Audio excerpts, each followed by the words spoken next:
જય કિસાન મિત્રો, આજે 31 ડિસેમ્બર 2025 નો દિવસ હું અને આપણા સૌના લોકપ્રિય યુવા નેતા, ખેડૂતોની લડાઈ લડતા લડતા જેઓ હજુ પણ જેલમાં છે એવા પ્રવીણભાઈ રામના પિતાશ્રી ભોજાભાઈ, અન્ય પરિવારના સભ્યો આજે બધા અમે ભેગા મળી રાજકોટ જેલ ખાતે પ્રવીણભાઈ રામના જન્મદિવસ નિમિત્તે તેમને વાત કરી, રૂબરૂ મળી, એમને શુભેચ્છા પાઠવી, એમના ખબર અંતર, સ્વાસ્થ્ય પૂછવા માટે આવ્યા હતા.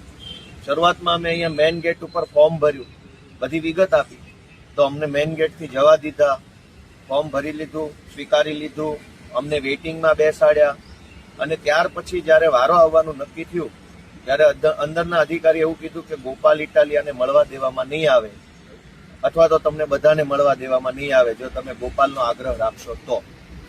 ત્યાર પછી મેં ઘણી ચર્ચા કરી કે મને કેમ નહીં મળવા દેવામાં આવે, કયા નિયમ, કયો કાયદો, કઈ જોગવાઈ, પ્રિઝન એક્ટ એટલે કે જેલનો કાયદો બનેલો છે, એની કઈ શું જોગવાઈ છે. તો અધિકારીએ મૌખિક રીતે બસ અમે કીધું છે એટલે તમને નહીં મળવા દઈએ, અમને ઉપરથી કહેવામાં આવ્યું. એક જ વાતનું રટણ ચાલુ રાખ્યું. મેં ઘણી બધી વિનંતી કરી, રજૂઆત કરી કે કોઈ નીતિ નિયમ પ્રમાણે હોય તો કંઈ વાંધો નથી, પણ હવે મારી વાત માન્યા નહીં. ત્યારબાદ મેં એવું કીધું કે હું વકીલ તરીકે મળવા માંગુ છું. તો એમણે કીધું કે તમે નહીં મળી શકો, એ તો અમે નક્કી કરશું કયા વકીલ મળશે. સામાન્ય રીતે નિયમ એવો હોય છે કે કોઈ પણ XYZ વકીલ જેલની અંદર રહેલા કેદીને મળી શકે છે, કારણ કે વકીલ અને કેદીની મુલાકાતનો ઉદ્દેશ્ય લીગલ સલાહ, સૂચન, માર્ગદર્શનનો હોય છે. એવું જરૂરી નથી કે જે વકીલ કેસમાં હોય એ જ વકીલ મળી શકે, કેમ કે સલાહ તો કોઈ પણ વકીલ પાસે જ લઈ શકાય. એટલે પ્રવીણભાઈના કેસમાં વકીલ ગોપાલ હોય કે ન હોય, પણ પ્રવીણભાઈને જો ગોપાલ નામના વકીલ પાસેથી સલાહ સૂચન લેવી હોય તો પ્રવીણભાઈ અને ગોપાલ મળી શકે છે, આવો નિયમ.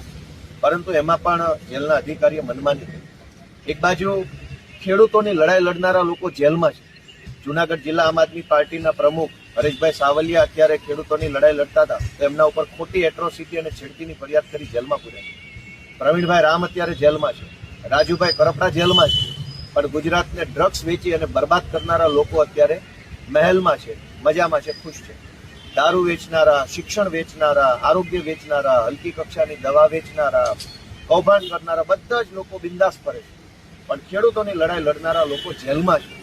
પ્રવીણભાઈ રામની બાબતમાં તો પ્રવીણભાઈના ઘરે દીકરાનો જન્મ થયો અને એનો પહેલો જન્મદિવસ હમણાં જ ગયો, તો પહેલો જન્મદિવસ ઉજવવા માટે પણ પ્રવીણભાઈ હાજર ન હતા. એ ખરેખર ખૂબ જ આપણા માટે ખેદનો વિષય છે. આજે પ્રવીણભાઈનો જન્મદિવસ છે, છતાંય પ્રવીણભાઈ જેલમાં છે, ખેડૂતો માટે લડાઈ લડતા લડતા. રાજુભાઈ કરપડા આપણા લોક